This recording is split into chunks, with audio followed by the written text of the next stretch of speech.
তৈরি করে এটা দিয়া।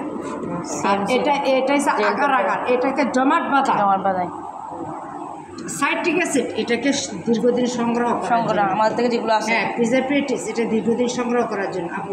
আপনারা যদি 15 দিন রাখেন জেলিটা, এই 15 দিনের ভিতরে এটা আমার শেষ হয়ে যাবে, দরকার নেই। আমি 15 দিনের জন্য হলে আর অ্যাসিড ব্যবহার করবো না, এগুলো দরকার নেই, আপনারা খাই ফেলবেন বাস। আর যদি মনে করেন না আমরা দীর্ঘদিন রাখবো, আর এটা দিয়ে ফেললে ভালো, কেন কখন খাওয়া হয় না হয় এত অশান্তি এগুলা, বুঝছেন? আধা কাপ পানিতে আমরা কি করবো, ভিজিয়ে রাখবো, এরপর আমরা কাজ শুরু করবো। তিনটা নিছ না, এখানে সিট আছে কয়টা? দুইটা। তাহলে আমরা আরেকটু বাড়াইনি, হ্যাঁ সামান্য, যেহেতু আমরা 3টা, তাহলে 4 ভাগের 1 ছিল ইয়াতে সিটে, তাহলে সামান্য একটু মানে আপনার পরিমাণ বাড়লে জিনিসই হবে না। হ্যাঁ জি জি, এই যে এটা হচ্ছে আমাদের সিটের মাত্রা হয়েছে 4 ভাগের 1। জি জি বাস। আর যেহেতু আমরা আরেকটু দিছি, তাই এটার জন্য আমরা অল্প একটু দিই, এই যে বাস। এটাকে এখন আমরা কি করবো, ভিজিয়ে রাখবো। ভিজিয়ে